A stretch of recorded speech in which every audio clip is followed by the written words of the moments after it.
अब बिल्कुल बिल्कुल। आभार आभार, आपका स्वागत है, स्वागत है। जरूरी है, जरूर। सर मेरे नाम में शुद्धि कर लें। मेरा नाम डॉक्टर हरि सिंह पाल है ना। पाल बाद में लगा दीजिएगा, कोई बात नहीं। क्योंकि इस मंच पर मेरे आत्मीय मित्र तेजेंद्र शर्मा जी जुड़े हुए हैं, ऋतु जी जुड़ी हुई है, सूरी नाम से सांद्रा लुटावन जुड़ी हुई है। तो ऐसे प्रवासी विशेषज्ञों के सामने मुझे कुछ भी कहना शोभनीय नहीं है। और जो कुछ कहना था मेरे पूर्ववर्ती वक्ताओं ने, संजय जी ने कह दिया है, ऋतु जी ने कह दिया है, और मुझे कहने लायक कुछ छोड़ा नहीं। लेकिन फिर भी चूंकि मैं न्यूयॉर्क से प्रकाशित पत्रिका सौरभ का संपादन करता हूँ पिछले 6 वर्षों से, तो इसलिए प्रवासी साहित्य के साथ में थोड़ा निकट का संपर्क है, बहुत ज्यादा अनुभव नहीं है। तो जैसा हम सब जानते हैं कि प्रवासी साहित्य हिंदी साहित्य का एक प्रमुख विमर्श बन चुका है। अगर इसको अगर हम अलग से साहित्य भी न कहें, कुछ लोगों को आपत्ति होती है, साहित्य तो साहित्य होता है, उसमें क्या प्रवासी साहित्य। लेकिन उस साहित्य में जो विमर्श है, जैसे नारी विमर्श है, दलित विमर्श है, किन्नर विमर्श है, आदिवासी विमर्श है, उसी तरह से प्रवासी विमर्श भी है। तो इसको प्रवासी साहित्य को हमने इस रूप में लेना है। और चूंकि ये लिखा जा रहा है, भरपूर मात्रा में लिखा जा रहा है, निश्चित रूप से जो प्रवास में लिखा जा रहा है, देश से बाहर जो रह करके लिखा जा रहा है, वो प्रवासी साहित्य ही हुआ। उसको चूंकि ये जो प्रवासी साहित्य हम इसलिए कह रहे हैं क्योंकि इसको तो विशिष्ट पहचान देनी है ना। वरना साहित्य तो साहित्य है, उस चाहे वो भारत में लिखा जाए, बाहर लिखा जाए। लेकिन चूंकि भारत से बाहर जाकर के लिखा जा रहा है, विषम परिस्थितियों में लिखा जा रहा है, तो इसलिए इसको प्रवासी विमर्श कह करके हम इसको संबोधित करना चाहेंगे। और आप सब लोग जानते हैं कि जो भारत से गए मीडिया के रूप में, उन्होंने वहां पर साहित्य का जो बीजारोपण किया। तो आज मेरे सामने एक कविता है, गयाना के पंडित रामलाल रहे हैं और वो वहां के प्रथम कवि रहे हैं। उनकी कविता से मालूम पड़ जाएगा क्या भारतीय संस्कृति संबंध है। कलकत्ता छोड़ा, मद्रास छोड़ा, डमरा मुल्क अपनाए के, कुली नाम धराए के, घर छोड़ा, रिश्ता मोड़ा, 12 आने कमाई के, 12 आने कमाई के, गोरन के हंटर लात खाए, दुख सहे, नया देश बनाए के, धर्म न छोड़ा, भाषा न छोड़ी, संस्कृति रखी बचाए के, संस्कृति रखी बचाए के। ये पंडित रामलाल जी कह रहे हैं। और जो गयाना के पहले कवि कहे जाते हैं, जो प्रारंभ कवि हैं, तो उनके अंदर निश्चित रूप से जो टीस थी, जो भारत से बाहर गए, जिस भी जैसे हमारे पूर्ववर्ती वक्ताओं ने कहा कि जिस परिस्थिति में गए, उस परिस्थितियों के बीच में उनके सामने बड़ा संकट था कि जीवन यापन का संकट था, अपने आप को सुरक्षित रखने का संकट था, अपने आप को व्यक्त करने का संकट था। उन्होंने जो अपने साथ में जो भी आपके धार्मिक ग्रंथ थे उनको ले गए और उनके माध्यम से उन्होंने, उसके माध्यम से जो उनकी पीड़ाएं थी, उनके जो दर्द थे, उसमें उनको डुबो दिया और उससे उन्होंने ऊर्जा प्राप्त की, उन्होंने उससे जिजीविका प्राप्त की। तो इस रूप में जो साहित्य रचा गया, निश्चित रूप से वो बड़ा ही एक कहें कि संघर्षपूर्ण जीवन का साहित्य था। लेकिन जैसे जैसे बाद में जैसे जैसे वैश्वीकरण हुआ, वैश्वीकरण के माध्यम से हमारे बहुत से प्रौद्योगिकीविद, बहुत से हमारे चिकित्सक, बहुत से हमारे अभियंता और अन्य अन्य क्षेत्रों के लोग विदेशों में गए। आज 127 से अधिक देशों में प्रवासी भारतीय हैं और विभिन्न वहाँ की जो विश्वविद्यालय, उसमें हिंदी चेयर है, ICCR की चेयर है और उसके माध्यम से वहाँ पर पढ़ाई हो रही है। और लेकिन एक ये देखने में जरूर आता है कि जो भारत में लिख रहे थे वो बाहर भी जाकर के लिख रहे हैं और उनकी संख्या कम है कि जो यहाँ नहीं लिख रहे थे, फिर बाद में वहां गए, वहां उन्होंने लिखना शुरू किया हो। इनकी संख्या कम है, हालांकि लिख भी रहे हैं, ऐसा नहीं है कि नहीं लिख रहे हो, लेकिन उनकी संख्या कम है। जो मतलब यहाँ लिख रहे थे वो वहां भी भारत में जाके वहाँ विदेश में रह करके भी लिख रहे हैं। तो इस रूप में चाहे अब लिख रहे हैं, पहले ही लिख रहे हैं, उनके साहित्य का पुनर्मूल्यांकन होना बहुत जरूरी है। और मैं तो चूंकि इस पत्रिका के सौरभ के माध्यम से प्राय कहता रहता हूँ कि प्रवासी साहित्य को भारत के विश्वविद्यालयों में पाठ्यक्रम का हिस्सा बनाया जाना चाहिए। डॉक्टर पुनीत विसारी यहाँ बैठे हुए हैं और संभवतः मेरे ख्याल से बुंदेलखंड विश्वविद्यालय में है इस तरह का एक प्रश्न पत्र, और भी कुछ विश्वविद्यालयों में ये प्रवासी साहित्य पढ़ाया जा रहा है। इसको और भी गति देने की आवश्यकता है। कुछ ही नाम हमारे सामने आते हैं जो पहले से चल रहे हैं, लेकिन जो नए नए लोग लिख रहे हैं उनको भी हमें स्वीकार करना चाहिए। जैसे मेरे सामने यहाँ सांद्रा लोटावन है, सूरीनाम से, दक्षिण अमेरिका से, और मुझे नहीं मालूम कि इन्होंने भारत आई हैं कि नहीं आई, लेकिन इनकी कविताओं में मुझे लगता है कि पूरा भारत समाहित है। सर वो भारत नहीं आई है, मेरी विद्यार्थिनी है। हाँ जी। तो उस रूप में जो मतलब वहां रह करके जहाँ मतलब हिंदी जिस रूप में हम बोल रहे हैं, लिख रहे हैं, वो उनकी पृष्ठभूमि नहीं रही है। जैसे कहा गया कि सरनामी वहां पर भाषा है और वो रोमन लिपि में लिखी जाती है, लेकिन वो नागरी लिपि में लिख रही है। मेरे पास जितनी भी रचना आती हैं, जितने देशों के एक अंक में कम से कम 25 देशों की रचनाकारों की रचनाएं रहती हैं, सभी नागरी लिपि में लिख करके देते हैं। कोई भी ऐसी रचना मुझे आज तक नहीं मिली कि जिसका मुझे अनुवाद करना पड़ा हो। तो चाहे सूरीनाम में लोग रह रहे हैं, बल्कि एक हमारे मित्र हैं डॉक्टर यूरी बोत्सविंकन यूक्रेन से, वो जो कविताएं लिख रहे हैं, वो कविताओं में, उनके कविताओं में कृष्ण भी है, राधा भी और बांसुरी भी है। वो तो बाहर का आदमी बेचारा, वो लिख रहा है। और इसी तरह से अन्य अन्य लोग भी उसमें लिख रहे हैं। ऐसा नहीं है कि मतलब जो भारत के लोग हैं वही लिख रहे हैं, उन्हीं की मतलब एक एकाधिकार है। हिंदी का साहित्य लिखना तो कोई भी लिख सकता है।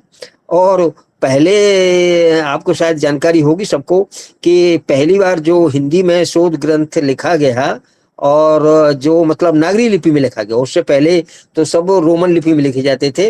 वो अपने बेल्जियम के थे, फादर काबिलबुल के। उन्होंने प्रयाग विश्वविद्यालय से रामकथा पर उन्होंने पीएचडी की थी 1950 में। तो पहले लिखने वाले वो रहे।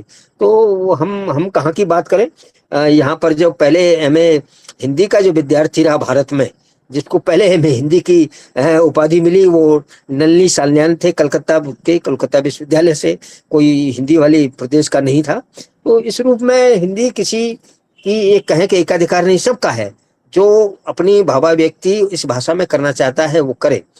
और इसमें किसी भी कहें कि किसी व्यवसाय विशेष का मतलब एकाधिकार नहीं है कि जो हिंदी साहित्य वाले हैं वो लिखेंगे। मेरे अनेक अनेक मित्र हैं।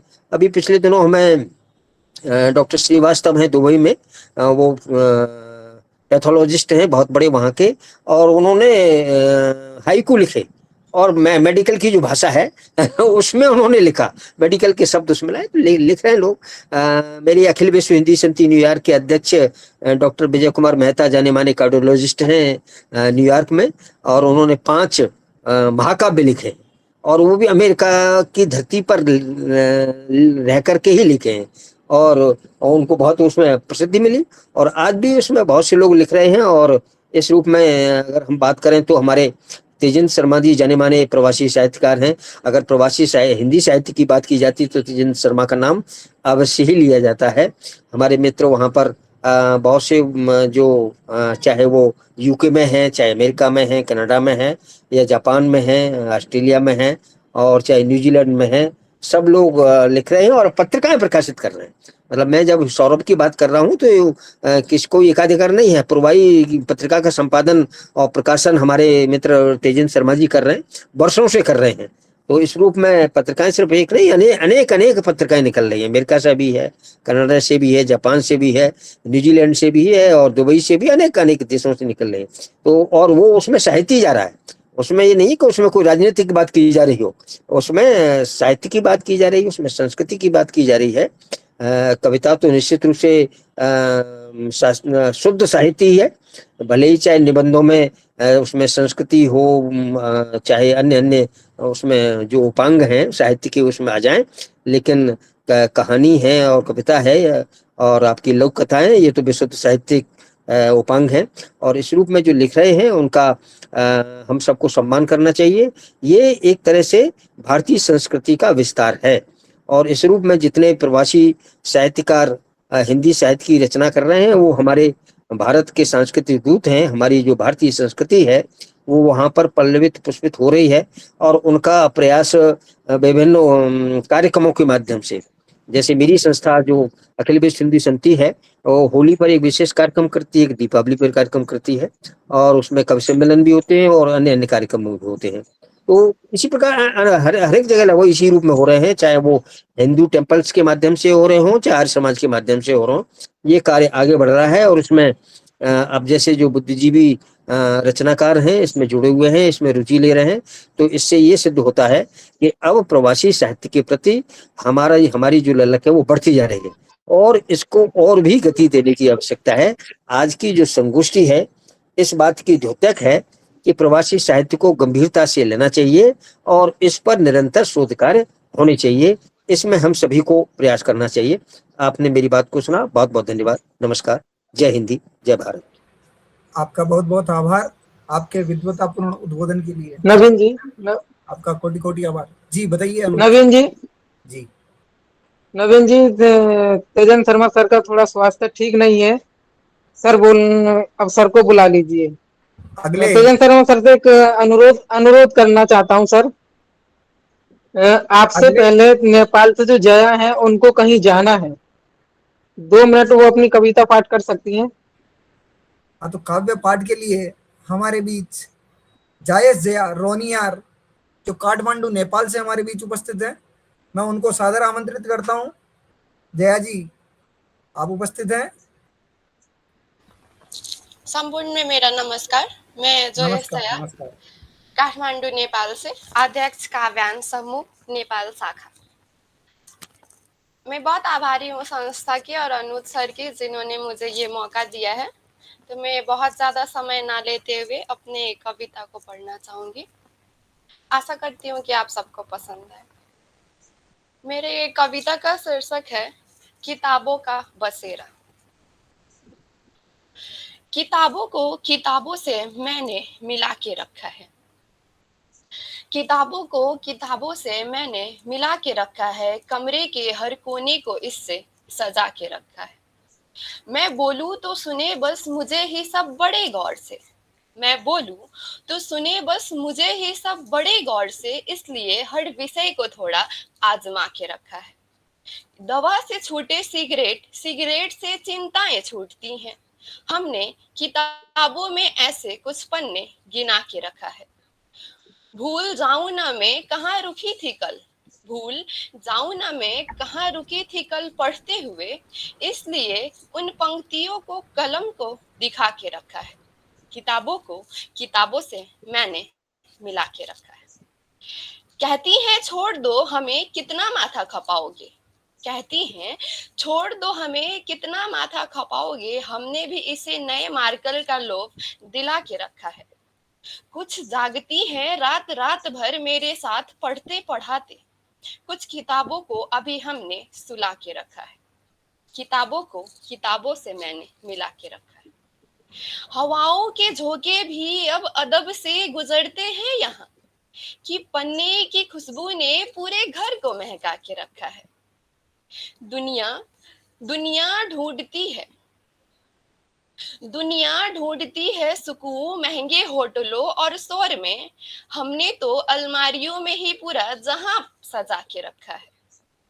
कभी जो थक जाऊं, कभी जो थक जाऊं इस भागती हुई जिंदगी की धूप से, एक पुरानी जिल्द ने साए की तरह साथ निभा के रखा है। किताबों को किताबों से मैंने मिला के रखा है। और लोग कहते हैं जया, लोग कहते हैं जया तुम अकेले वक्त कैसे काटती हो, उन्हें क्या पता, उन्हें क्या पता हमने हजारों किरदारों को अपना बना के रखा है, हमने हजारों किरदारों को अपना बना के रखा है। किताबों को किताबों से मैंने मिला के रखा है। बहुत बहुत शुक्रिया, बहुत आभार आप सभी। आपका बहुत बहुत आभार जयस जया रोनियार जी। बहुत ही बहुत अच्छी शानदार कविता सुनाई जया, ब्लेसिंग्स, बहुत बहुत स्नेह आशीष तुम्हें, बहुत अच्छा। बहुत आभार आप सभी। अगले वक्ता के रूप में हमारे मुख्य अतिथि महोदय, जिनका साहित्य ही इनकी पहचान है, मेरे परम आदरणीय गुरुदेव, जिनको हमने अंतर्राष्ट्रीय संगोष्ठी जो महाराजा सूरजमल ब्रिज विश्वविद्यालय भरतपुर में आयोजित हुई थी, वहां भी ये मुख्य वक्ता के रूप में हमारे बीच उपस्थित रहे आदरणीय तेजेंद्र शर्मा सर, प्रवासी साहित्यकार, महासचिव कथा यूके और पूर्वाइस पत्रिका जो लंदन से प्रकाशित होती है। आदरणीय गुरुदेव, आपका हार्दिक स्वागत, अभिनंदन है। नमस्कार सबको। भाई पुनीत बिसरिया, हरि सिंह पाल जी, ऋतु और जितने मेरे मित्र इस समय मौजूद हैं।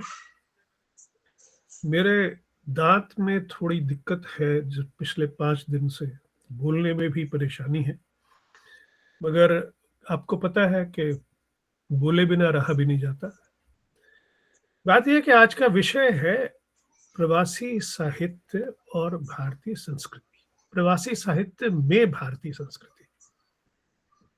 मुझे अभी तक पता नहीं चला कि प्रवासी साहित्य में कितनी भारतीय संस्कृति है और कहाँ है। एक चीज होती है परसेप्शन, एक होती है सच्चाई। ऋतु के साथ मिलके मैंने पीछे पूरे गिरमिटिया प्रदेश में 10 कहानियां ढूंढने की कोशिश की जो लोग आज लिख रहे हो। Suriname, Fiji, Mauritius, Trinidad. अगर चारों जगह 2.5 कहानीकार हो तो 10 कहानियां मिल जाती। इस समय वहां 2.5 कहानीकार नहीं है इन 4 प्रदेशों में जिनकी हमने अब तक बातें की हैं।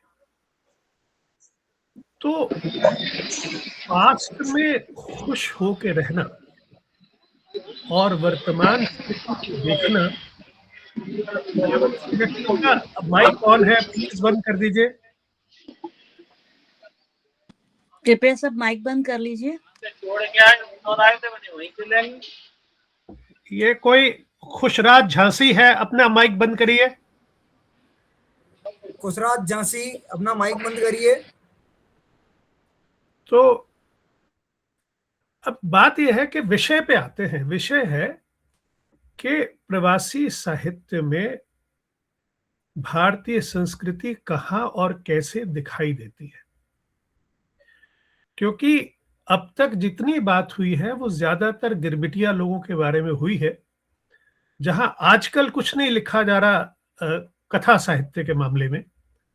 तो वहां कितनी भारतीय संस्कृति बची है मुझे नहीं पता, क्योंकि कुछ आ ही नहीं रहा सामने ज्यादा। मैं बात करूंगा उन लोगों की जिन्होंने भारत से प्रवास करके ब्रिटेन, अमेरिका, कनाडा, ऑस्ट्रेलिया, इन जगहों पे जाके अपने आप को बसाया है। इसमें हमें यह देखना है कि जो भारतीय संस्कृति है वो 2 स्तरों पे काम करती है साहित्यकार के साथ। एक है स्थूल और एक है सूक्ष्म। स्थूल वो है जिसमें भारतीय संस्कृति सीधी सीधी लेखन में आती है, और सूक्ष्म वो है कि जिस दृष्टि से हम अपने अपनाए हुए देश को भी परखने की कोशिश करते हैं। क्योंकि हम सब, एक बात याद रखिएगा, वेस्टर्न हेमिस्फीयर में जितने भी देश हैं, यहां पे जितने भी हिंदी के लेखक हैं, हर भारतेतर हिंदी लेखक, मैं प्रवासी शब्द इस्तेमाल नहीं करता हूं, हर भारतेतर हिंदी साहित्यकार जो है वो पहली पीढ़ी का साहित्यकार है, वो पहली पीढ़ी का प्रवासी है। अभी हमें तलाश है किसी ऐसे व्यक्ति की जिसका जन्म इंग्लैंड, अमेरिका, कनाडा, ऑस्ट्रेलिया में हुआ हो और वो हिंदी में साहित्य लिख रहा हो। ऐसा है नहीं। तो हम, क्योंकि जितने लोग वहां से माइग्रेट करते हैं वो 25 से 45 साल की उम्र में माइग्रेट करते हैं, तो इतने साल भारत में रहे होते हैं। तो जब हम भारत में आके, भारत से इंग्लैंड में आके लिखना शुरू करते हैं तो हमारी ओरिजिनल यादें भारत की हैं, हमारी परवरिश भारत की है। हमारे यहाँ ज़किया ज़ुबैरी हैं जिन्होंने अपनी पहली हिंदी कहानी 65 वर्ष की आयु में लिखी। आज उनके 2 कहानी संग्रह राजकमल से प्रकाशित हो चुके हैं। तो आप सोचिए, ऐसे भी लोग हैं जिनके ऊपर अपने साथी लेखकों का ये प्रभाव पड़ा कि उन्होंने 65 की उम्र में पहली कहानी लिखी। इसी तरह महेंद्र दवेसर थे जिन्होंने 67 वर्ष की उम्र में पहली कहानी लिखी। उनके 3 कहानी संग्रह प्रकाशित हुए। तो हमें ये मालूम होना चाहिए कि ऐसे बहुत सारे लोग हैं वेस्टर्न हेमिस्फीयर में जिन्होंने पहला वाक्य हिंदी का प्रवासी होने के बाद लिखा। ऐसे कुछ लोग हैं जो भारत में लिख रहे थे, जैसे उषा प्रियंवदा हैं, वो भारत में लिख रही थी। सुषम बेदी भी भारत में लिख रही थी। तेजेंद्र शर्मा भी भारत में लिख रहा था। लेकिन ऐसे लोग थे जिन्होंने कुछ नहीं लिखा था, और वो उनकी संख्या इंग्लैंड में ज्यादा है। उषा राजे सक्सेना ने भी यहीं लिखना शुरू किया था। दिव्या माथुर ने भी यहीं लिखना शुरू किया था। तो इतने सारे नाम हैं जिन्होंने इंग्लैंड में आके पहला हिंदी का शब्द लिखा। अब मैं इसको 3 स्थितियों में, 3 चरणों में बांटता हूं। जो पहला चरण है उसमें जो प्रवासी लेखक है वो अपने जन्मभूमि के जितने उसके अनुभव हैं, जितने उसकी यादें हैं, उन सब को लिखने की कोशिश करता है। उसमें स्थूल रूप से भारतीय संस्कृति आती है, क्योंकि वो सीधे सीधे उन यादों को नॉस्टैल्जिक होकर लिख रहा है जो उसने देश को छोड़ा है, वो उसे मिस कर रहा है।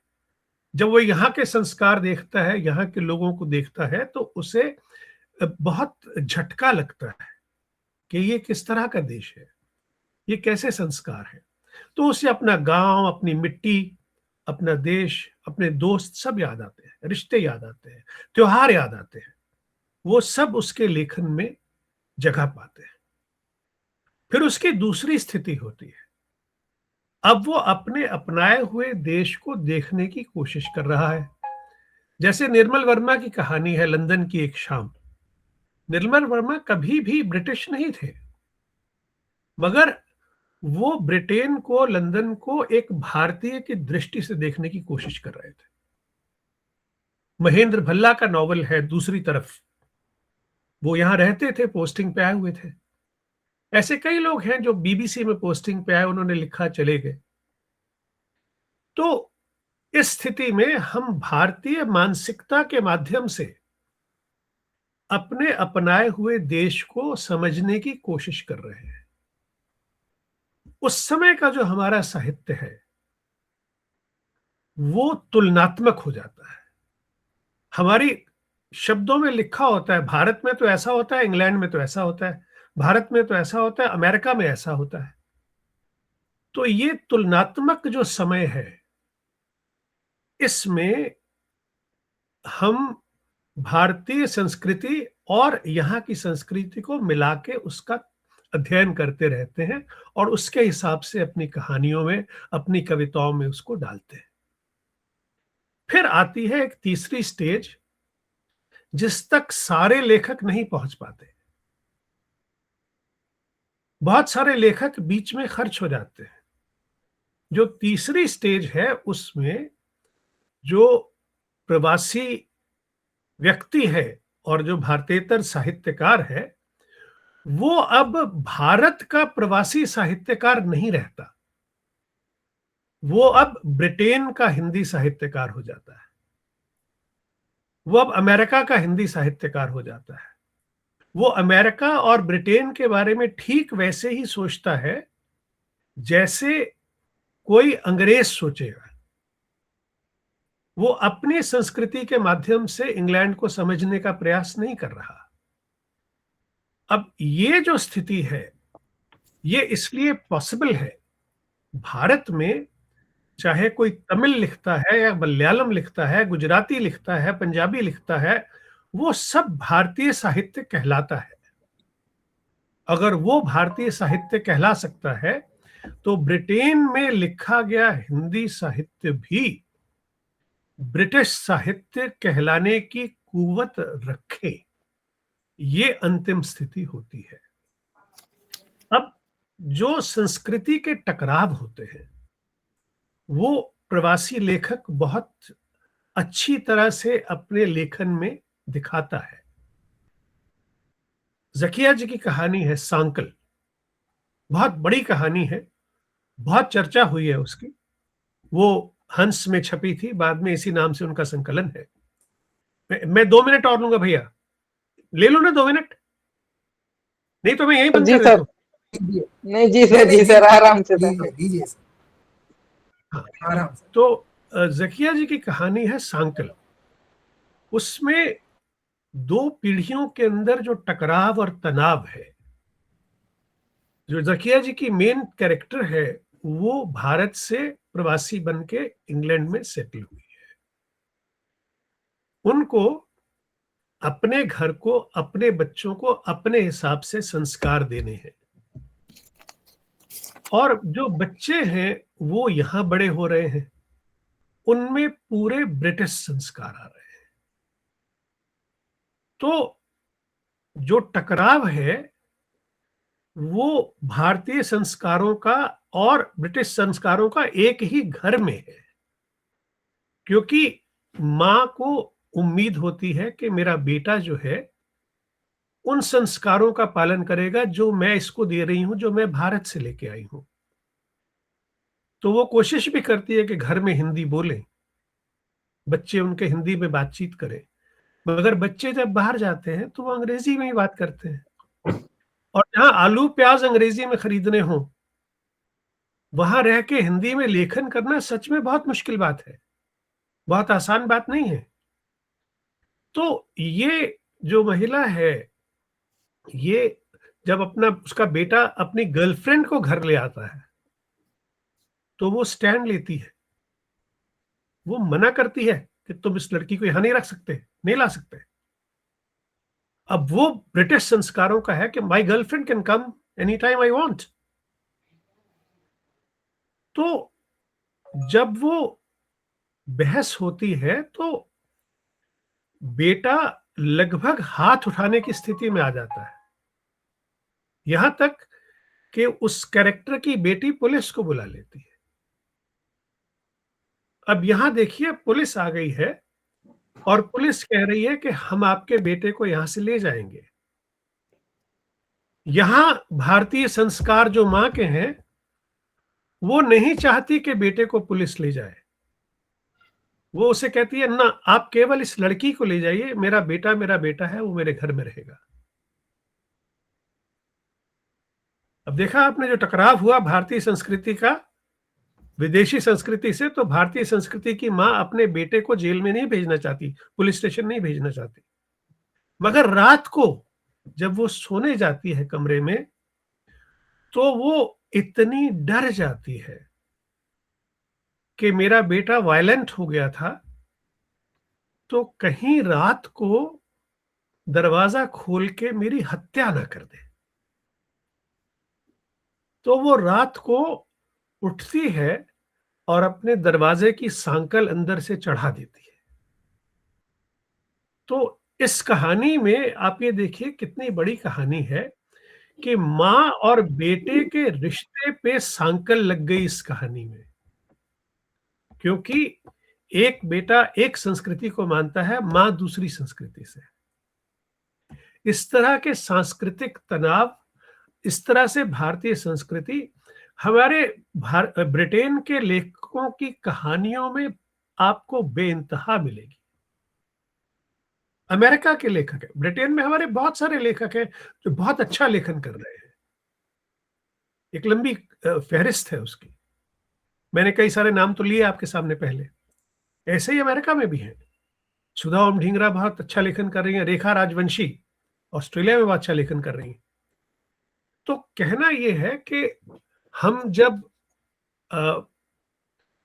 प्रवासी लेखन की बात करें, साहित्य की बात करें, तो जो आज लिखा जा रहा है, जो पिछले 20 साल में लिखा गया है, वो लेखन ज्यादा महत्वपूर्ण है, क्योंकि हमारे साथ कोई छल नहीं हुआ। हमें ब्रिटेन की महारानी जबरदस्ती भारत से उठा के लंदन नहीं ले आई, हम अपनी मर्जी से आए, हमने अपनी मर्जी से इस देश को चुना, हमने अपनी मर्जी से इस देश को समझने की कोशिश की, और उसके बाद हमने अपने साहित्य में वो सब तनाव, वो सब मुद्दे, वो सब विषय उठाए। जैसे कब्र का मुनाफा जैसी एक कहानी है कि जिसमें लोग अपनी कब्रें बुक कर लेते हैं कि मरने के बाद एक जैसे लोगों के साथ जिएंगे। मरने के बाद मैं किसी प्लम्बर या धोबी के साथ दफन नहीं होना चाहता। हम फाइनेंशियल सेक्टर के लोग हैं तो दो दो कब्रें ले लेते हैं और उन कब्रों के अंदर जाके मैं और मेरी पत्नी रहेंगे। और पत्नी सोच रही है कि मरने के बाद भी इस आदमी से छुटकारा नहीं मिलेगा। तो ये जो थीम्स हम लेते हैं, और यहां तक कि जब वो पत्नी कहती है कि हम ये कब्रें वापस करेंगे, तो पति कहता है कि भाई कैंसिलेशन चार्ज देने पड़ेंगे। मगर सामने से जवाब मिलता है कि आपने 2 साल पहले कब्र बुक की थी, इन्फ्लेशन के साथ आपको हर कब्र में 400 पाउंड का फायदा होगा। और जो पति है उसकी आंखों में चमक आ जाती है। वो सोचता है ये तो एक नया धंधा मिल गया, कब्रें बुक करो और कब्रें बेचो, कब्रें बुक करो और कब्रें बेचो।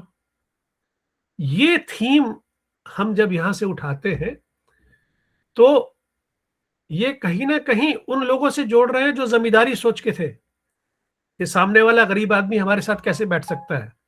वहां बैठ नहीं सकता, यहां हमारे साथ मर भी नहीं सकता। बहुत सारी बातें हैं, इस विषय पे 2-3 घंटे आराम से बोला जा सकता है। बहुत बहुत शुक्रिया, थैंक यू। बहुत बहुत आभार सर। बहुत सुंदर।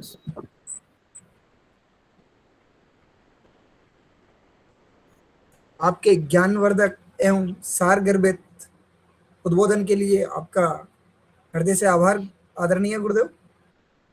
अब मैं, अगर आप इजाजत देंगे तो मैं जा सकता हूँ। जी जी गुरुदेव। Thank you, Anuj ji. बहुत शुक्रिया, थैंक यू। जी जी सर, धन्यवाद। सर ने बहुत बढ़िया बोला और एकदम यथार्थ बोला। अब मैं काव्य पाठ के लिए श्री ज्ञान सिंह जी को आमंत्रित करता हूं। एक मिनट में ये कहना चाहता हूँ कि सांद्रा जी की भी कविता सुनी जाए। तो जी सर, जी बिल्कुल सर, बिल्कुल सर। हाँ। जी जी जी बिल्कुल बिल्कुल करेंगे। सर। पहले ज्ञान नवीन जी, निधि मिश्रा है, इनकी नवीन भी जी, सुनी जाए। इटली से नवीन निधि जी सुन मिश्रा पा रहे है, हैं? उनकी भी हाँ, जो भी लीजिएगा। प्रवासी हैं उनकी कविताएं सुनना चाहेंगे, नव- जो भी वो बोलना चाहें बिल्कुल सुनेंगे सर। जी नवीन जी, उषा मैम को बुला लीजिए। नवीन जी, उषा मैम को बुला लीजिए। जी वक्ता के रूप में उपस्थित हमारे बीच श्रीमती उषा साहू जी, जो मुंबई से हमारे बीच उपस्थित है। आपका हार्दिक स्वागत, अभिनंदन है मैम। श्रीमती उषा साहू जी, धन्यवाद जी। स्वागत। आप मेरी आवाज शायद सुन सक रहे हैं?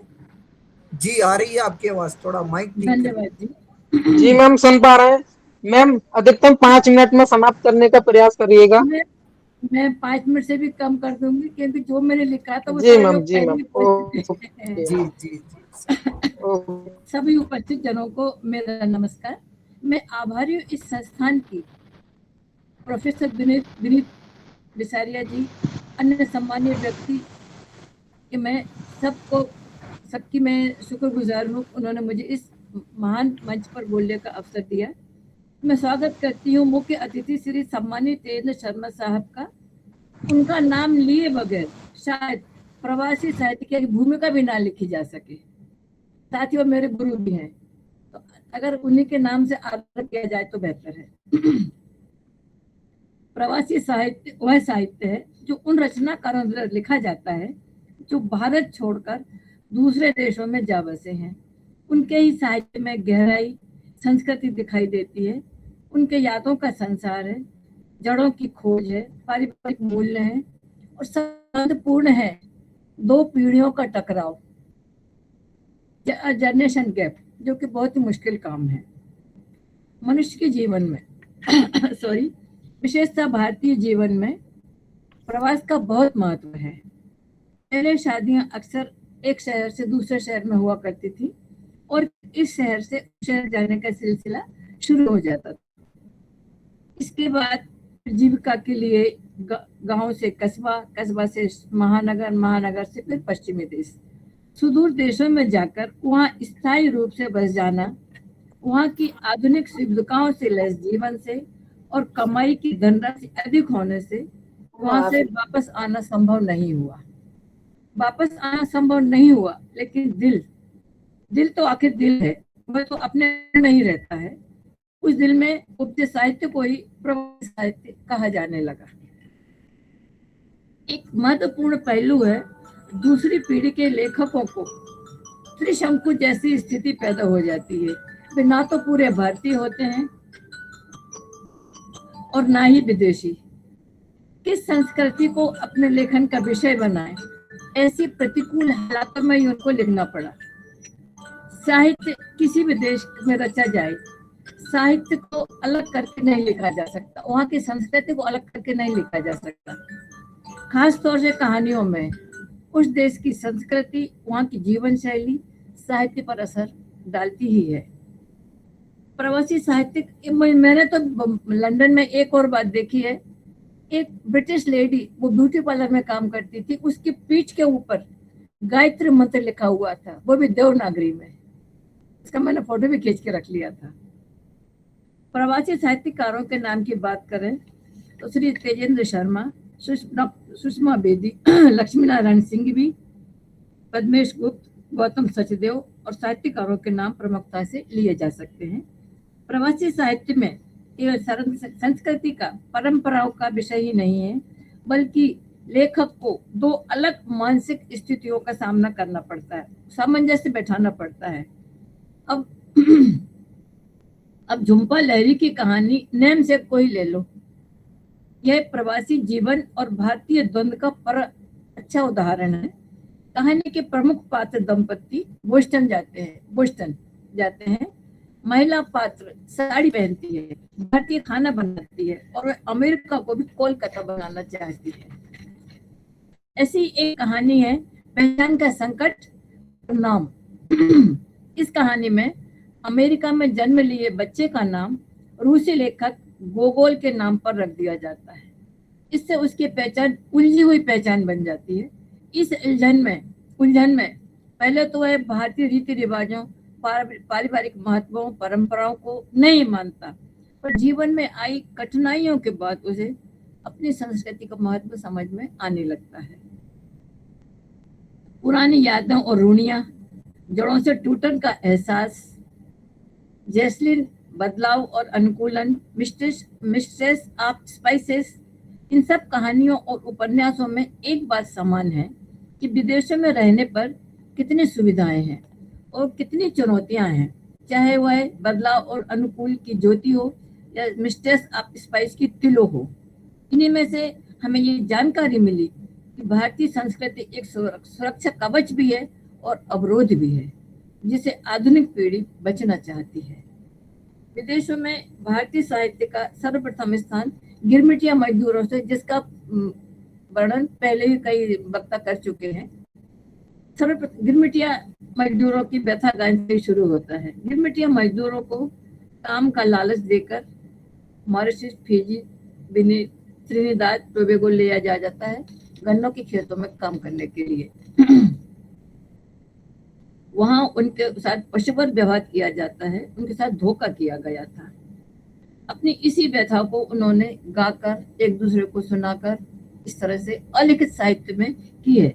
लेकिन आज भी इन देशों में सामाजिक संस्कार जैसे शादी विवाह, कर्ण छेदन, जनेऊ, कथा कीर्तन आदि भारतीय रीति रिवाज के अनुसार ही किए जाते हैं और भारतीय लोकगीत ही गाए जाते हैं। परंतु आज साहित्यकारों के लिए उड़ने के लिए बड़ा आसमान मिल गया है। अब तस्वीर थोड़ी अलग है। अब सुशिक्षित वर्ग विकसित देश जैसे ब्रिटेन, अमेरिका, ऑस्ट्रेलिया आदि में पहुंच गए और वहीं के होकर रह गए, पर वे साहित्य को संस्कृति से दूर ना कर सके, उनका मन और कलम शांत ना रह सके और प्रवासी साहित्य का उदय हुआ। भारत में चाहे किसी भी वजह से माइग्रेट हुए हो, भारत और भारतीय संस्कृति को अपने साथ लेकर गए और साहित्य सृजन में लगे रहे। यही वह महत्वपूर्ण घटक था जिससे वे अपने आप को अपने देश से हुई अनुभूति को महसूस करते रहे। इसी भावना से विदेशों में भारतीय संस्कृति, धर्म, नैतिकता का रूप सामने आया। इसी साहित्य ने यह सिद्ध कर दिया कि संस्कृति का प्रचार युद्ध के आधार पर या जोर जबरदस्ती से नहीं, बल्कि साहित्य के द्वारा भी किया जा सकता है। मैम 2 मिनट का समय और है आपके पास। बस सर, यही वे तत्व है जिनसे आज विश्व भारत की संस्कृति का लोहा मानता है। प्रवासी भारतीय की पहली पीढ़ी को अपना गांव, अपने खेत खलिहान, ऊबड़ खाबड़ पथरीले रास्ते, रिश्ते, समाज, टूटा फूटा स्कूल, पुराना मंदिर, ये सब याद आते हैं और यही सब बातें उनके साहित्य के विषय बन जाती हैं, चाहे साहित्य की कोई भी विधा हो। एक बात तो सच है कि संस्कृति और साहित्य को रातों रात नहीं बनाया जा सकता और ना ही रातों रात मिटाया जा सकता है। आज तो हम देख ही रहे हैं, विदेशों में हमारे धर्म, दर्शन, ज्योतिष, आयुर्वेद और योगा की महत्ता निरंतर बढ़ती जा रही है। प्रवासी साहित्य के कारण ही हम दूसरे देशों के बारे में, उनके रहन सहन के बारे में, जीवन शैली के बारे में जान सके। 2 घंटा 14 मिनट। एक मिनट मेरा और रह गया है सर। विदेशी साहित्यकारों ने भी भारतीय संस्कृति का प्रचार करने में बहुत योगदान दिया है, जैसे मैक्स मिलर, फाइन मेगास्थनीज। हमारी संस्कृति, हमारे दर्शन ने विदेशी लेखकों और विचारों को बहुत प्रभावित किया है। उन्होंने इसे गहराई से समझा और इसी विषय पर बहुत सारी पुस्तकें भी लिखी हैं। फ्रांस के नोबेल पुरस्कार विजेता रोमेन रोलैंड ने स्वामी विवेकानंद और रामकृष्ण परमहंस की जीवनी लिखी और भारतीय अध्यात्म को पूरे विश्व में फैलाया। मार्क ट्वेन ने भारत के इतिहास के बारे में लिखा है, ये मानव इतिहास का पालना, भारतीय भाषा की जन्मस्थली, इतिहास की माता और परंपराओं की दादी है। अंततः हम इतना ही कहना चाहेंगे, प्रवासी साहित्य कोई जड़ या रुकी हुई चीज नहीं है, बल्कि यह एक बहती नदी की तरह है जो देशों में जाकर वहाँ के माहौल को भी अपने रंग में रंग लेती है और फिर भी अपना वर्चस्व बनाए रखती है और आगे भी बनाए रखेगी। मैंने बीच में आधा छोड़ दिया बोलने के लिए। धन्यवाद आप सबका सुनने के लिए। बहुत बहुत आभार मैम, आपके गरिमा में उद्बोधन के लिए आपका पुनः कोटि कोटि आभार। अब हम काव्य पाठ के लिए श्री ज्ञान सिंह जी को आमंत्रित करते हैं, जो राजस्व लेखपाल हैं और चंदोसी की पावन धरा से हमारे बीच उपस्थित हैं। श्री ज्ञान सिंह जी, आप सादर आमंत्रित है। ज्ञान सिंह जी मैं शारदे को नमन करता हूँ। इस मंच पर उपस्थित सभी वक्ताओं का नमन करता हूँ। आज के अध्यक्ष और मुख्य अतिथि जी का नमन करता हूँ। मैं साधारण सी कविता लिखता हूँ और उम्मीद करूंगा कि मेरी पहली पंक्ति सबको पसंद आए, क्योंकि समय का अभाव है, समय गोष्ठी के पास भी नहीं है और हो सकता है मेरा समय भी कम हो। और ये प्रवासियों के लिए मैंने अभी 4 लाइनें अभी लिखी हैं, अगर शायद आपको पसंद आए तो आशीर्वाद दीजिए। कमाने गए थे हम रोटी, सार भारत का लिख बैठे। कमाने गए थे हम रोटी, सार भारत का लिख बैठे। लिखा हमने हिमालय को, थार भारत का लिख बैठे। उसकी खुशबू ही ऐसी है जो हृदय से नहीं जाती। उसकी खुशबू ही ऐसी है जो हृदय से नहीं जाती। भूल कर दूरियां हम तो प्यार का लिख बैठे। भूल कर दूरियां हम तो प्यार भारत का लिख बैठे। बहुत सुंदर, बहुत सुंदर। अगर इजाजत हो तो। बहुत सुंदर, बहुत सुंदर, बहुत सुंदर रहा। ये पंक्ति उन लोगों के लिए है जो कहते हैं कि रामचंद्र जी नहीं आते। बुरे शब्दों को ना बोलो, बुरे शब्दों को ना बोलो, नहीं वो काम आएंगे। पेड़ कांटों का है मन में तो कैसे आम आएंगे। पेड़ कांटों का है मन में तो कैसे आम आएंगे। उजाले कर नहीं पाया मैं दीपक हो के भी, लेकिन उजाले कर नहीं पाया मैं दीपक हो के भी, लेकिन मेरा हृदय नहीं निर्मल तो कैसे श्री राम आएंगे।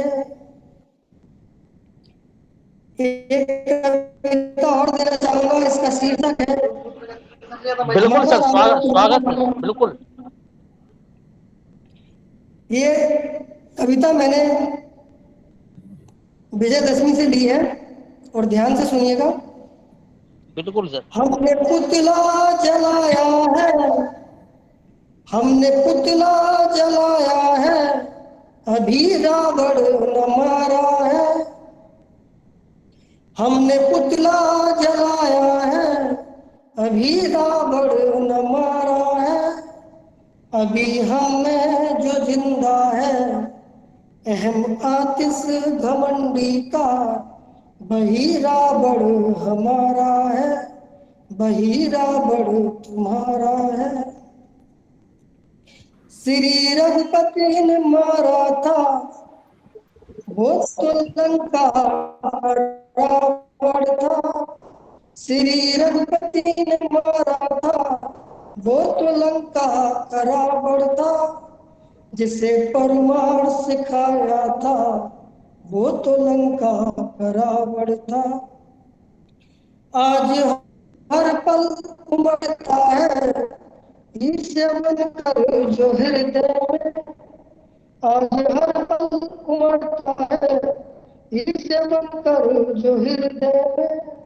इसे हमको मारेगा ये जो रावण हमारा है, ये जो रावण तुम्हारा है। हमने पुतला जलाया है, अभी रावण न मारा है। बहुत बहुत धन्यवाद मेरी पंक्ति मुझे लिखने के लिए। बहुत ही सुंदर, बहुत बहुत साधुवाद, धन्यवाद आपका। बहुत सुंदर भाई। अब बहुत सुंदर कविता। कार्यक्रम की संगोष्ठी की अध्यक्षता कर रहे हैं हमारे साहित्य उन्नयन संस्थान चंदोसी के संरक्षक, जिनके व्यक्तित्व कृतित्व से हम सभी परिचित हैं और जिनका स्नेह आशीर्वाद मार्गदर्शन हमें सदैव मिलता रहता है। ऐसे हमारे बीच उपस्थित हैं प्रोफेसर पुनीत बिसारिया सर, अधिष्ठाता कला संकाय एवं बेटा अध्यक्ष हिंदी विभाग। सांद्रा जी और मोहना जी को भी बुला लीजिए, फिर मैं बोलता हूँ। जी सर, जी सर।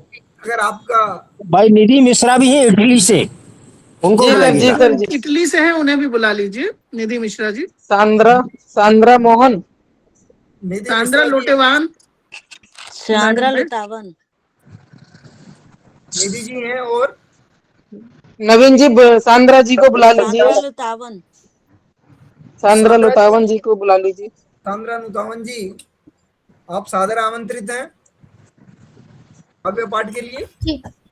जी हाँ, बहुत बहुत धन्यवाद। आप सभी को सागर प्रणाम, राम राम, नमस्कार। मैं नमस्कार मैम, आप अपना परिचय अवश्य दीजिए। परिचय दीजिए। जी हाँ, मैं सूरीनाम देश की निवासी हूँ।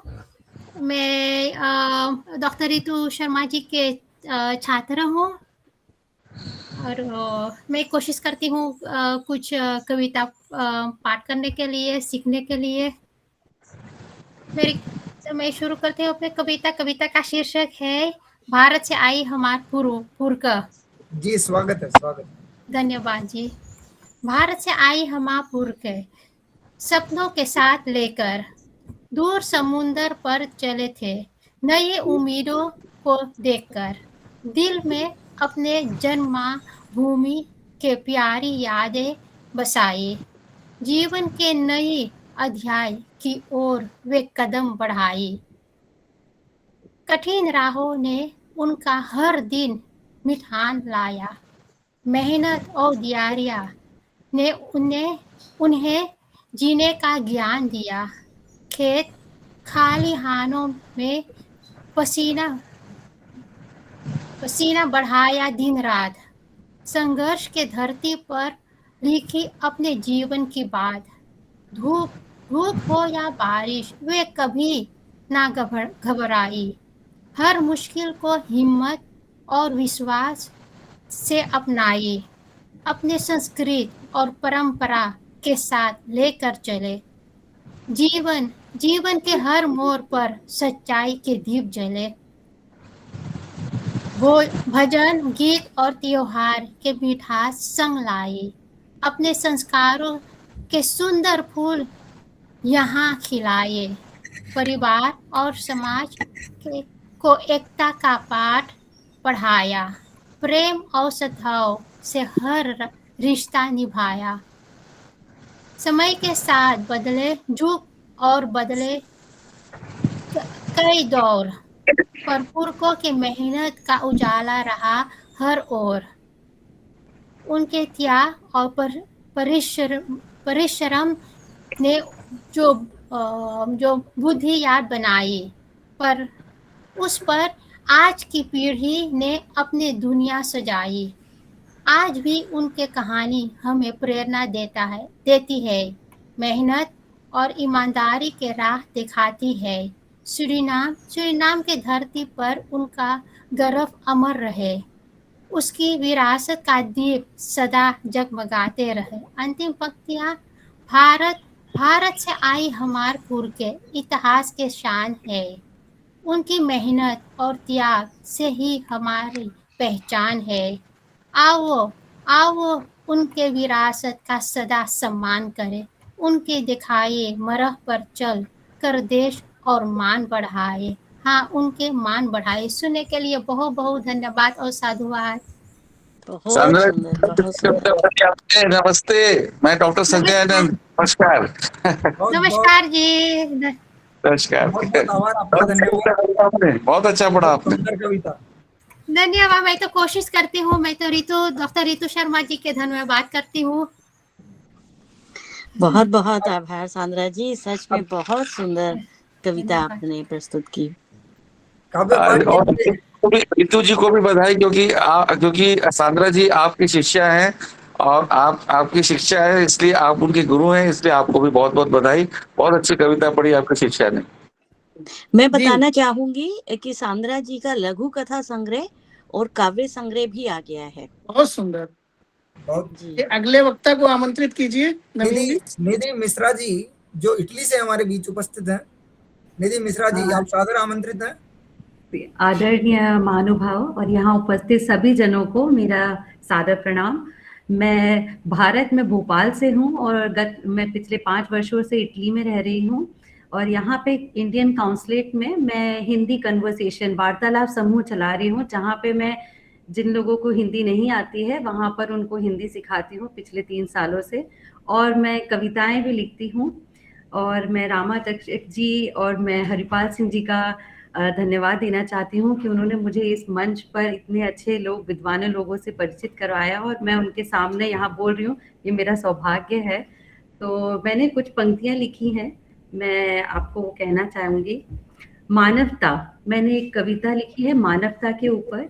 मानवता धर्म जाति और नाम से परे, धर्म जाति और जात नाम से परे जो मनुष्य को मनुष्य बनाती है वही है मानवता। ये केवल शब्द नहीं, ये हृदय की वह पवित्र भावना है जो बिना कहे ही दूसरों के दुख को अपना बना लेती है। मानवता वह है जब किसी की पीड़ा देखकर ये हृदय करुणा से भर उठे, जब किसी अपरिचित के लिए भी सहायता का हाथ सहज ही बढ़ जाए, जब तुम किसी को गिरता देखो और उसे उठाने का संकल्प करो, जब किसी की भूल पर उसे ठुकराओ नहीं अपितु उसे संभाल कर सही पथ का आग्रह करो। मानवता वह दीप है जो अंधकार में भी प्रकाश फैलाती है, वह शक्ति है जो टूटे हुए हृदय को फिर से जोड़ जाती है। वहाँ जहाँ स्वार्थ समाप्त होता है वहाँ से मानवता का आरंभ होता है। एक मधुर वचन, एक सच्चा सहारा, एक निष्कट मुस्कान, यही मानवता के सबसे सुंदर रूप है। यदि तुम्हारे भीतर मानवता जीवित है तो निश्चित ही तुम इस जीवन जी नहीं रहे हो, अपितु इस संसार को भी और सुंदर बना रहे हो। धन्यवाद। आपका बहुत बहुत आभार, आपका धन्यवाद। नवीन जी, बहुत मोहाना सुंदर जी, कविता। नवीन जी मोहाना जी को बुला लीजिए। मोहाना जी, आप सादर आमंत्रित हैं। जी नमस्ते जी, हाँ उपस्थित सभी वृद्धजनों को मेरा नमस्कार। नमस्कार।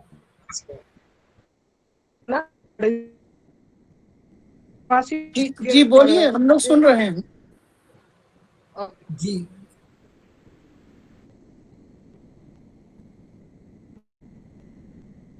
प्रवासी साहित्य और की प्रमुख विशेषताएं। प्रवास भारतीय मूल के लेखकों द्वारा बहुत साहित्य है मातृभूमि के दर और सांस्कृतिक पहचान की खोज व्यक्त करता है, पर भारतीय संस्कृति को जीवित रखे और संस्कृतियों के महत्वपूर्ण दस्तावेज है।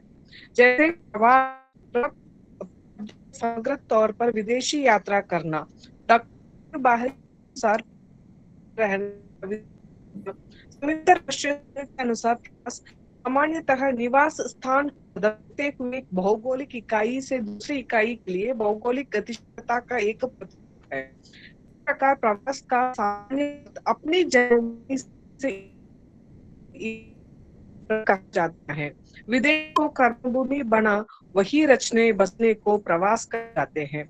प्रवास के लिए डायस्पोरा शब्द ग्रीक भाषा का है, जिसका प्रयोग अपनी जन्मभूमि को छोड़ विदेश में वास करने वाले उन नागरिकों से है जो अपने भारतीय नागरिकता के साथ वहां जीवन यापन कर रहे हो। प्रवास के लिए दूसरा शब्द माइग्रेशन से लिया जाता है, जिसका अर्थ प्रवसन से लिया जाता है, अर्थात एक प्रकार का भौगोलिक स्थानांतरण है। इस प्रकार प्रवासी का अर्थ अपने स्थायी निवास से बाहर जाकर बस जाना है। भारत प्रवासी हिंदी साहित्य संवेदना, परिवेश और सरोकार में एकदम भिन्न है, क्योंकि उनकी चिंताएं, समस्याएं और संघर्ष भारत के लेखक से भिन्न है। इस प्रकार हिंदी प्रवासी साहित्य दो दृष्टि से महत्वपूर्ण है। एक तो वह अपनी मौलिकता और विशिष्टता रखती है और हिंदी साहित्य के कुछ नया जोड़ता है। दूसरे, वह हिंदी साहित्य के वैश्विक बनाने में महत्वपूर्ण योगदान करता है। अपनों से, अपने भूमि से, अपनी भाषा से लगाव और विच्छेद को प्रवास साहित्यकारों ने अपनी भावात्मक अभिव्यक्ति प्रदान की है। प्रवासी साहित्य वर्तमान परिप्रेक्ष्य में एक सुलगता हुआ मुद्दा है, जो हिंदी साहित्य में अपनी अलग पहचान बनाता हुआ पत्र पत्रिकाओं, समाचार पत्रों, संगोष्ठियों पर चर्चा का विषय बना है। Britain, America, Canada, Guyana, Mauritius, Suriname, Trinidad, Denmark आदि देशों में बसे प्रवासी साहित्यकारों द्वारा साहित्य सृजन का कार्य किया जा रहा है। अज्ञे, प्रभाकर माचेव, निर्मल वर्मा, महेंद्र भल्ला, उषा प्रियमवदा, सोमवीरा, सत्येंद्र श्रीवास्तव, नरेश भारती, गौतम सचदेव, वेद प्रकाश भट्ट, गुलाब, इंद्रकांत शुक्ल, कमल दत्त आदि ने साहित्य में प्रवासी संवेदनाओं को यथार्थ दृष्टिगोण होता है। प्रवासी साहित्यकारों में उषा प्रियमवदा, अभिमन्यु, अनंत, योगेंद्र कुमार, मीनाक्षी पुरी, अचल शर्मा, दिव्या माथुर, तेजेंद्र शर्मा, नीना पॉल, पुष्पित अवस्थी, सुधा, ओम टिगरी, सुदर्शन, प्रियदर्शिनी आदि प्रसिद्ध साहित्यकार हैं। प्रवासी साहित्य की विशिष्टता रही है कि इसमें स्त्री लेखिकाओं की एक लंबी पंक्ति हाशिए से पर्दे में खोलती दिखाई देती है। भाषा और संस्कृति का जितना विस्तार होगा, वह देश उतनी मति से प्रगति के पथ पर उन्नत होगा। जितना यह जिम्मेदार देश के साहित्यकार, लेखकों, अकादमिक और राजनीतिक संस्थाओं की है, उतना ही देश से बाहर रहकर साहित्यिक सृजन करने वालों की भी है। देश के बाहर रहकर अपनी जोरदार उपस्थिति से हिंदी साहित्य को समृद्ध करने वाले लेखकों को प्रवासी कहा जाता है। इस संदर्भ में तमाम अवधारणाओं सवाल के निरपेक्ष रहते हुए कहा जा सकता है, प्रवासी रहने से आपत्ति नहीं है। सारांश रूप में मैं यह कहना चाहती हूँ कि अंततः हिंदी भाषा और भारतीय संस्कृति के परिप्रेक्ष्य में प्रवासी लेखकों की भूमिका को चिन्हित करते हुए कहा जा सकता है, विदेश में रहकर साहित्य लेखन करना कोई अस्वीकार्य काम नहीं है, इसलिए इससे जुड़े हुए अवधारणापरक सवालों का भी औचित्य नहीं है। प्रवासी साहित्य का लेखन परंपरा प्रवास में पहुंच पहले मजदूर के साथ हो चुकी थी। जिस परंपरा का निर्वाह उन मजदूरों की अलग पीढ़ी ने किया है जो प्रवास में रहने का विवश है। और आज जो साहित्य लिखा जा रहा है वह प्रवासी भारतीयों की तीसरी पीढ़ी है।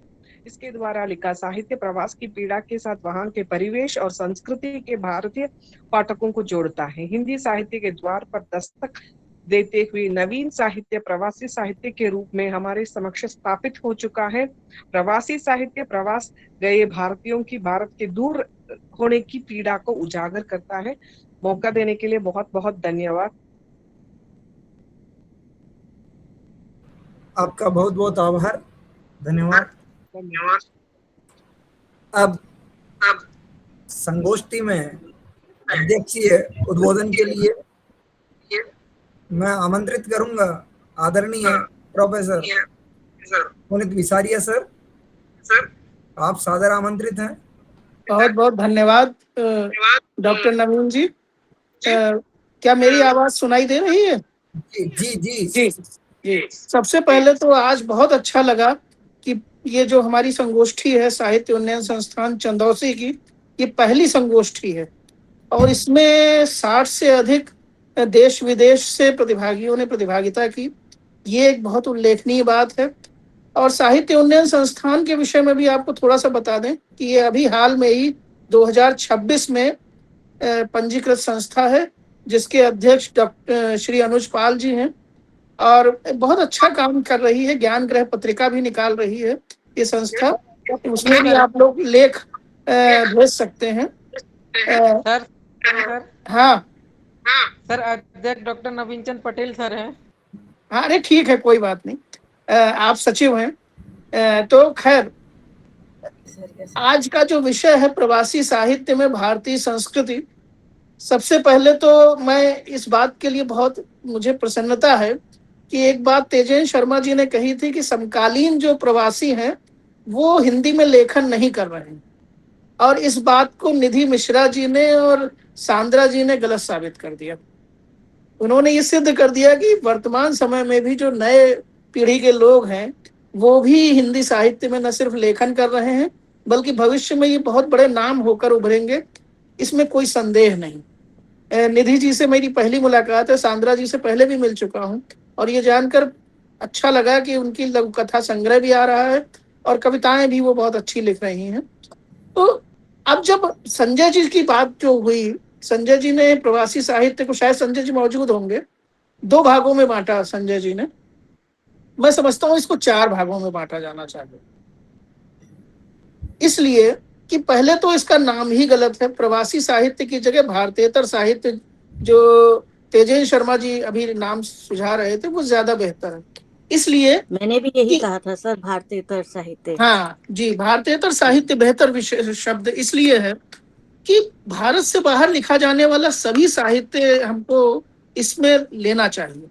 अब चाहे वो उसमें फादर कामिल बुल्के हों, बेल्जियम से लिख रहे हों, या गेराल्ड शोलमर जो लिख रहे हैं इजराइल में बैठकर, या शीला रोहेकर भी इजराइल में हैं जो कि यहूदी हैं बेसिकली। इसके अलावा रूस में बैठकर डेमचेंको लिख रहे हैं जो भारतीय नहीं है, विदेशी हैं लेकिन हिंदी में लिख रहे हैं। और एक श्रेणी तो इनकी हो गई।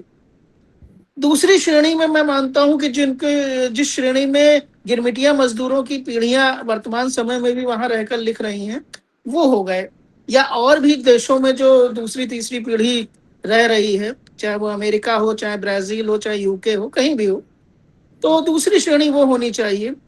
तीसरी श्रेणी वो होनी चाहिए जिसमें लोग गए, निधि मिश्रा जी जैसे लोग, और वापस आने की भी जिनकी संभावना है, जो वापस भारत लौट आएंगे। जैसे अज्ञे जापान गए, हाइकू सीखी, बहुत सारा जापानी संस्कृत का अध्ययन किया, लौट आए भारत में, तो वो भी भारतीयतर साहित्यकारों में आएंगे। तो तीसरी श्रेणी मैं ऐसी मानता हूँ। और चौथी श्रेणी मैं ऐसी मानता हूँ कि जो भारत से 25 से 45 साल की उम्र में विदेश गए और वहां पर जाकर बस गए, जिसमें मैं तेजेन शर्मा जी को भी रखना चाहता हूँ कि जो लोग वास्तव में यहाँ लिख रहे थे पहले से। अब तेजेन शर्मा जी ने शांति जैसा टीवी सोप वगैरह दूरदर्शन के लिए लिखा और यहीं भारत में रहकर लिखा और पहले से साहित्य रच रहे थे, और वो वहां जाने के बाद अब प्रवासी कैसे कहलाएं। तो बेहतर है कि ऐसे साहित्यकारों को भारतीयतर साहित्यकार का दर्जा दिया जाए। अब जहां तक प्रश्न उठता है कि जब हम बात करते हैं तो हमारा साहित्य, जो प्रवासी साहित्य जिसे हम कहते हैं एक मोटे खांचे में, तो केवल वो गिरमिटिया देशों तक सीमित रह जाता है कि हम Fiji, Suriname, Trinidad and Tobago इत्यादि देशों की चर्चा करते हैं। लेकिन वास्तविकता ये है कि बहुत से ऐसे देश हैं जहां पर प्रवासी, जिनको अब कहा जा रहा है भारतीयतर साहित्यकार, वो लगातार लिख रहे हैं और वर्षों से लिख रहे हैं। अब रोहित कुमार हैप्पी ने ऑस्ट्रेलिया से भारत दर्शन पत्रिका की शुरुआत की, पहली जो भारत हिंदी की ई पत्रिका है। तो प्रवासी वो भी थे, अगर प्रवासी की पुरानी हम परिभाषा में देखें तो। इसके अलावा भी ढेर सारे साहित्यकार हैं, जैसे मैं अखिल भंडारी का नाम लेना चाहता हूँ, जो कि कनाडा के हैं। महाकवि हरशंकर आदेश का नाम लेना चाहता हूँ, जो वो भी कनाडा में रहते हैं, जो बहुत बड़े कवि हैं। इसके अलावा अचला दीप्ति कुमार कनाडा की हैं, अजय त्रिपाठी हैं जो कि ब्रिटेन में रहकर, बिल्कुल युवा लोगों की मैं बात कर रहा हूँ। अंजू चरभरन हैं जो कि आपके अफ्रीका में रह करके लिख रही हैं। अंजू मेहता हैं जो कि ये आपके लघुकथाकार हैं और बहुत अच्छी लघुकथाएं लिखती हैं। इसके अलावा आदित्य अरोड़ा हैं, अनीता कपूर हैं, अनिल कुलश्रेष्ठ हैं, अनिल प्रभा कुमार हैं, अनुसुईया साहू हैं, अनूप भार्गव जी बहुत अच्छे लेखक हैं, अभिषेक त्रिपाठी जी हैं, अंबिका शर्मा जी हैं, अरुणा अजित सरिया हैं, अरुणा सभरवाल हैं, अर्चना पेन्यूली हैं जो डेनमार्क में लिखती हैं रहकर, अवधेश प्रसाद जी हैं, आरती लोकेश जी हैं दुबई में, आराधना झा श्रीवास्तव जी हैं जो कि बहुत अच्छी रचनाएं लिख रही हैं। तो इन बहुत सारे नाम हैं। आशा बर्मन हैं, आलोक मिश्रा हैं, आशुतोष कुमार हैं, आस्था नवल हैं, भावना कुंवर जी हैं जो कुंवर बेचैन जी की पुत्र वधू हैं, ऑस्ट्रेलिया में रहकर लिख रही हैं। ऋतु शर्मा जी का नाम, अभी ऋतु शर्मा जी की कविताएं हमने नहीं सुनी, वो भी बहुत अच्छा लिखती हैं।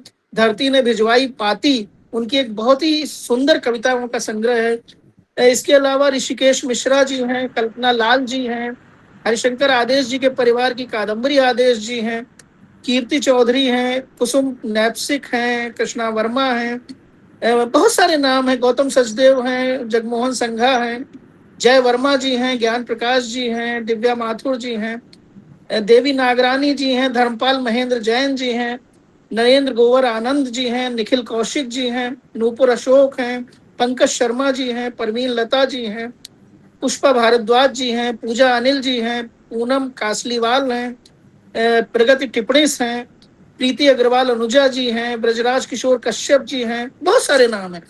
भारतेंदु श्रीवास्तव जी हैं, मधु खन्ना है, मतलब ढेर सारे नाम हैं। मैं नाम लेता रहूंगा तो बहुत ज्यादा नाम आपको मैं बता सकता। मोना कौशिक जी हैं जो कि बल्गारिया में हैं, रमा पूर्णिमा शर्मा जी जापान में रहकर हिंदी की गूंज पत्रिका का संपादन करती हैं।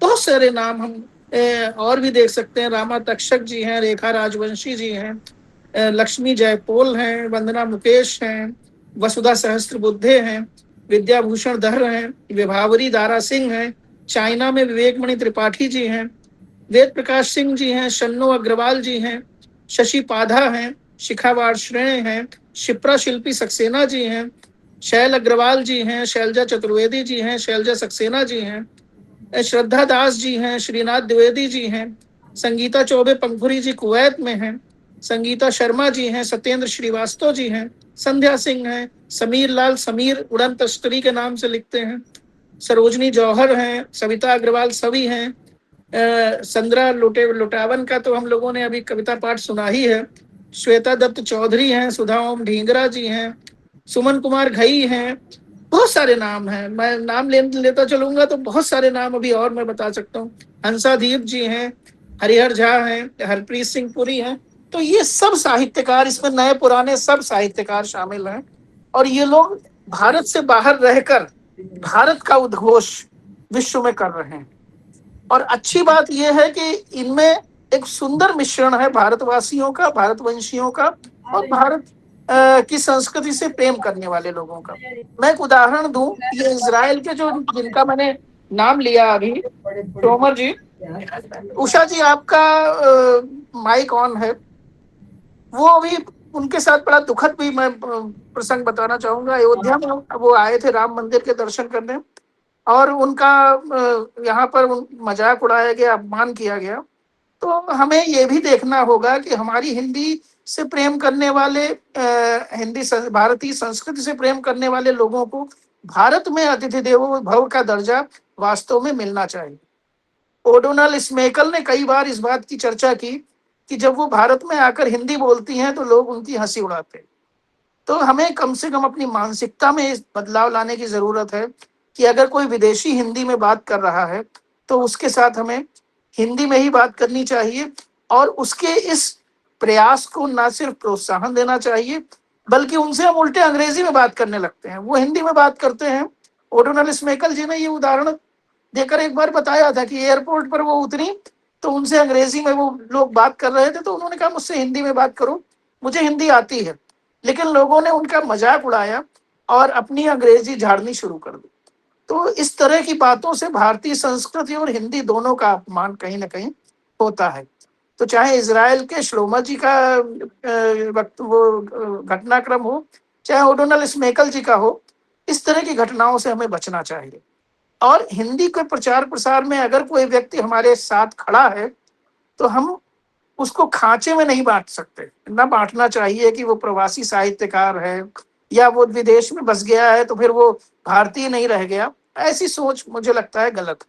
तो बेहतर है कि भारतीयतर साहित्य जो भारत से बाहर लिखा जा रहा है उसमें इस श्रेणी को रखकर जितने भी देशी विदेशी साहित्यकार हैं सबको उसमें स्थान देना चाहिए, और हमें उनके सभी के साहित्य को न सिर्फ सम्मान पूर्वक स्थापित करना चाहिए बल्कि प्रयास ये भी करना चाहिए कि हमारे विश्वविद्यालयों में उनकी रचनाओं को पाठ्यक्रमों में स्थान दिया जाए।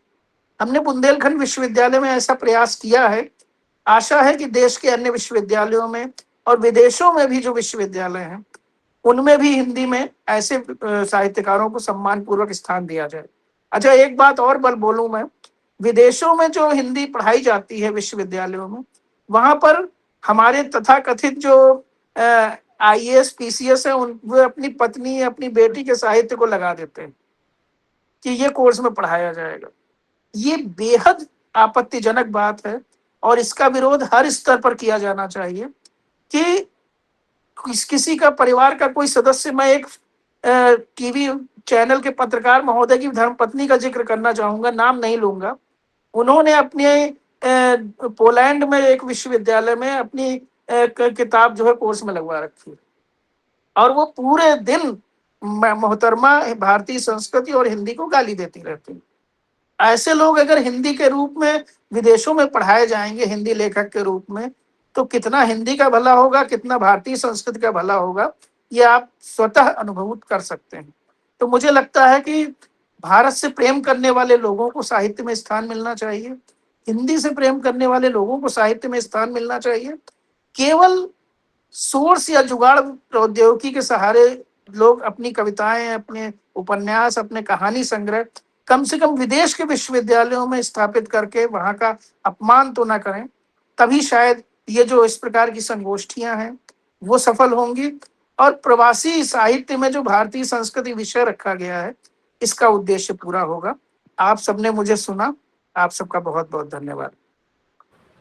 बहुत बहुत आभार गुरुदेव, बहुत ही सार्थक और सारगर्भित आपका उद्बोधन रहा।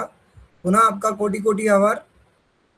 अंतर्राष्ट्रीय ऑनलाइन संगोष्ठी में हमारे मंच पर आज कई महनीय व्यक्तित्व उपस्थित हैं।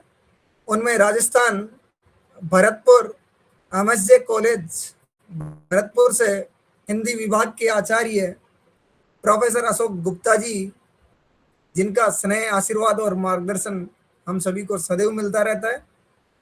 आपका बहुत बहुत स्वागत, अभिनंदन गुरुदेव। अब मैं धन्यवाद ज्ञापन के लिए डॉक्टर सुनीता वर्मा जी को आमंत्रित करता हूं। सुनीता वर्मा जी आइए और धन्यवाद ज्ञापित कीजिए। जी सुनीता वर्मा जी। जी, सभी इस पटल पर जुड़े हुए सभी प्रबुद्ध जनों से आज जो मेरा परिचय हुआ है, सभी की ज्ञानवर्धक जो मैंने बातें सुनी हैं, उन सब के लिए मैं कोटि कोटि सब मैं स्वयं पहले धन्यवाद देती हूँ। इसके बाद 2 लाइन कह करके मैं अपनी बात आगे रखती हूँ कि परदेश में रहकर भी देश याद आता है, परदेश में रहकर भी देश याद आता है, शब्दों में अपना घर आंगन मुस्कुराता है। दूरी चाहे जितनी हो रिश्ता नहीं मिटता, दूरी चाहे जितनी हो रिश्ता नहीं मिटता, प्रवासी साहित्य में भारत है जीवित दिखता। तो ऐसा भारत देश है हमारा, और निश्चित रूप से प्रेम करने वाले भारत देश से बाहर भी रह करके जो लेखन कर रहे हैं उन सबको इस पटल के माध्यम से मैंने सुना। यहाँ पर जो आए हैं हमारे समक्ष आई है डॉक्टर रितु जी। उन्होंने जिस तरह से जानकारी दी है कि पहले नाम सुझाया भारत इतर साहित्य, और इसके बाद 21वीं सदी में सूचना और प्रौद्योगिकी विकास में प्रवासी साहित्य का महत्व बताया। और हमारे समक्ष जो आए हैं डॉक्टर नवीन कुमार जी, वर्गीकरण करते हुए जो उन्होंने प्रवासी साहित्य के कॉन्सेप्ट को क्लियर किया है, उसको समझाया है, उसके लिए मैं बहुत आभारी हूँ। और नागरिक लिपि परिषद के अध्यक्ष आदरणीय श्री डॉक्टर हरि सिंह पाल जी, इतने बड़े बड़े प्रबुद्ध जन हैं यहाँ पर, अब उनको मैं, मेरी तो वाणी से धन्यवाद बहुत छोटा शब्द है। वो आए, उन्होंने किन परिस्थितियों में कैसे लिखा गया प्रवासी साहित्य, इस पर प्रकाश डाला। और प्रवासी साहित्य के आधार स्तंभ कहें तो अतिशयोक्ति नहीं होगी। जो हमारे बीच समक्ष तेजेंद्र शर्मा जी उपस्थित हुए, उनका मैं हृदय से बहुत बहुत आभार व्यक्त करती हूँ, जिन्होंने इतनी सारगर्भित और ज्ञान वाली जानकारी हम लोगों को प्रदान की है। इसी प्रकार से इस पटल पर आए हुए अन्य विद्वज्जन, जिन्होंने भारतीय संस्कृति का विदेशी संस्कृति से किस तरह से जैसे टकराव हुआ है, और एक कहानी उन्होंने सुनाई है माँ और बेटे के रिश्ते पर, जो सांकल लगने वाली कहानी है, वो वास्तव में हृदय को छू लेने वाली रही है। मुंबई से आई हुई उषा साहू जी, जिन्होंने प्रवासी साहित्य को 2 अलग अलग मानसिकताओं का द्वंद्व बताया है। इन सभी प्रबुद्ध जनों ने प्रवासी साहित्य को और शार्प करने की, नुकीला करने की कोशिश की है। इसी बीच ज्ञान जी आए हैं, उन्होंने अपनी कविता से सभी को सराबोर कर दिया। सारंद्रा मैडम ने अपनी कविता के माध्यम से प्रवासियों का जो ओजस्वी चित्र हमारे समक्ष रखा, वो वास्तव में सराहनीय है। और निधि जी ने मानवता पर सुंदर कविता पाठन किया, और इसमें सभी लोगों ने अपने अध्यक्षीय उद्बोधन में, जो आदरणीय प्रोफेसर पुनीत बिसारिया जी अधिष्ठाता और कला संघ का विभागाध्यक्ष बुंदेलखंड विश्वविद्यालय, उन्होंने जो अपने उद्बोधन में प्रवासी साहित्य का एक पूरा साहित्यिक चित्र, एक खाका प्रस्तुत किया है। और मैं समझती हूँ कि इससे अधिक, और जो उन्होंने एक एक करके नाम लिया, इतनी अच्छी जानकारी जो इस पटल पर हमें मिली है, उसके लिए साहित्य उन्नयन संस्थान के इस आभासी पटल पर जुड़े हुए सभी प्रबुद्ध जनों को, जिन्होंने भी इस अंतरराष्ट्रीय ऑनलाइन संगोष्ठी में अपना अमूल्य योगदान किया है, मैं उन सभी को आभार व्यक्त करती हूँ। संस्था की तरफ से, अपनी तरफ से, हृदय से सभी की आभारी हूँ। इस बीच में मैं आपके बीच एक उद्घोषणा करना चाहती हूँ, जो आप लोगों के और हम सभी लोगों के लिए है। जितने भी लोगों ने प्रतिभाग किया है, उन सभी प्रतिभागियों को 30 जून तक प्रमाण पत्र ऑनलाइन उनके ईमेल आईडी पर भेज दिए जाएंगे। आप सभी लोग यहाँ पधारे, आप सभी का हृदय से बहुत बहुत धन्यवाद करती हूँ। नमस्कार। आप सभी का कोटि कोटि आभार। आप साहित्य उन्नयन संस्थान के सचिव कार्यक्रम समाप्ति की घोषणा करेंगे अनुजपाल सार्थक जी। साथ में अनुजपाल सार्थक जी का सराहनीय योगदान। सार्थक का नाम, वास्तव में उन्होंने अपना नाम सार्थक से किया है, उसके लिए भी मैं आशीर्वाद देती हूँ अनुज को। धन्यवाद मैम। आभासी पटल पर उपस्थित सभी विद्वज्जनों को मेरा सादर प्रणाम। समय का अभाव है, मुझे भी रात में निकलना है, तो यहीं पर काव्य संगोष्ठी को समाप्त किया जाता है। आपका पुनः बहुत बहुत धन्यवाद। प्रणाम। आप सभी का बहुत बहुत आभार, धन्यवाद।